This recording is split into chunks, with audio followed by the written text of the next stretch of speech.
ఆంధ్రప్రదేశ్ రాష్ట్రంలో 45 ఏళ్ళ ఇండస్ట్రీ, 2 పేపర్లు, 10 టీవీ ఛానళ్ళు పెట్టుకుని విషం చిమ్ముతున్నా కూడా ఏ స్థితిలో కూడా తగ్గకుండా మొక్కవని ధైర్యంతో ప్రజల పక్షాన ఈ కూటమికి వ్యతిరేకంగా అలుపెరగని పోరాటం చేస్తున్న జగన్మోహన్ రెడ్డిని మనం చూస్తుంటే రాజకీయాల్లో ఉన్న ప్రతి ఒక్కరికి కూడా ఆఖరికి ఈ రోజున్న చాలామంది తెలుగుదేశం శాసనసభ్యులు కూడా ముచ్చటపడే పరిస్థితి. ఇవాళ ఇన్ని భారతదేశంలో విషం చిమ్మటమే కాకుండా అమెరికాలో పనామా లీక్స్ అని, లేదా ప్యారడైజ్ పేపర్లని, ఇంకేదో పేపర్లని, అదని ఇదని జగన్ అమెరికా పోలీసులు వచ్చి పట్టుకెళ్ళిపోతారు ఒకరోజు రాత్రిపూట అని ఎంత చిమ్మినా జగన్ను ముఖ్యమంత్రిని చేసేశారు జగన్మోహన్ రెడ్డిని. ఇవాళ మళ్ళీ భయం. మనం ఎంత విషం చిమ్మినా, 3 పార్టీలు కలిసినా, ఎంత చెడు చేసినా ఇంకా జగన్మోహన్ రెడ్డికి 40% ఓటింగ్ ఉంది, దీన్ని చంపేయాలనేటువంటి తప్పుడు ఆలోచనలతోనే ఇవాళ మళ్ళీ విషం చిమ్మే ప్రయత్నం. వీళ్ళు ఎన్నిసార్లు విషం చిమ్ముతున్నా వీళ్ళకి అంటే వీళ్ళు కూడా రాక్షసులే. ఈ చంద్రబాబు బ్యాచ్ అంతా కూడా అలుపు ఉండదు. అలుపు లేకుండా జగన్మోహన్ రెడ్డిని ఎట్టాగైనా విషం చిమ్మి చంపేయాలని ప్రయత్నం చేస్తూనే ఉంటారు. ఇవాళ ఈనాడు రామోజీరావు గారి అబ్బాయి, ఆయన లేరు కదా పాపం, రామోజీరావు గారి అబ్బాయి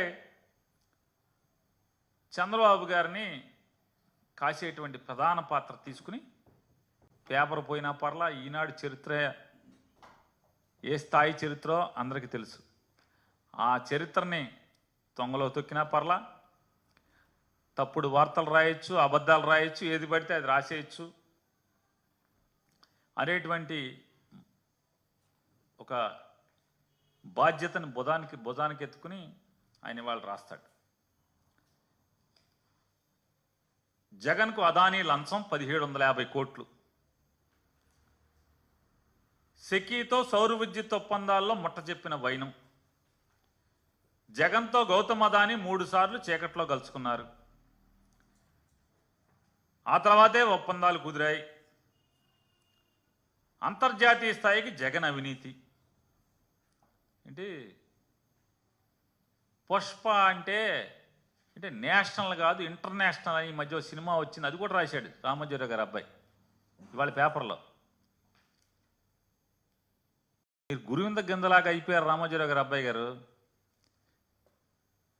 అసలు మీ ఫ్రెండు, మీ నాన్నగారి ఫ్రెండు, మీ ఫ్రెండు చంద్రబాబు నాయుడు ఎప్పుడో ఇంటర్నేషనల్, పుష్ప ఈ మధ్య వచ్చింది ఇంటర్నేషనల్లో. సింగపూర్ కథ మర్చిపోయామా? ఈశ్వరన్ కథ మర్చిపోయామా? సింగపూర్లో మలేషియాలో హోటళ్ళు మర్చిపోయామా?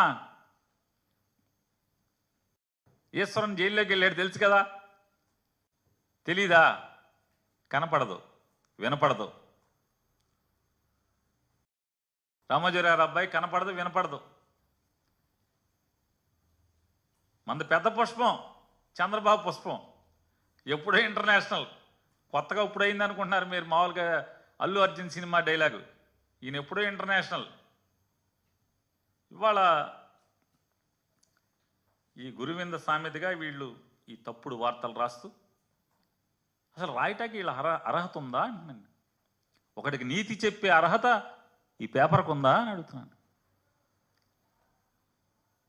రిజర్వ్ బ్యాంక్ ఆఫ్ ఇండియా రూల్స్ని తొంగలో తొక్కి, కేంద్ర ఆర్థిక శాఖ చట్టాలని ఏమార్చి ఊరూరా చీటీల కంపెనీలు పెట్టి ఆ చీటీల కంపెనీల ముసుగులో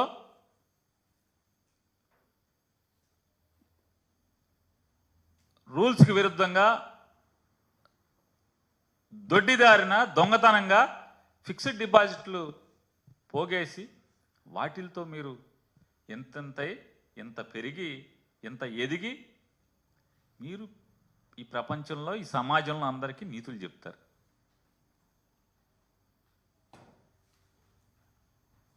ఎప్పుడన్నా ఒక్కరోజన్నా ఈ మార్గదర్శి పాపాల గురించి ఒక్కరోజన్నా రాశారా మీ పేపర్లో?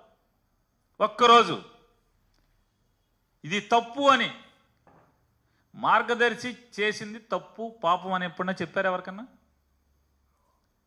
ఏ రోజన్నా రాసుకున్నారా మీ గురించి? మీరు సమాజానికి నీతులు చెప్తారు ప్రతోడికి. భలే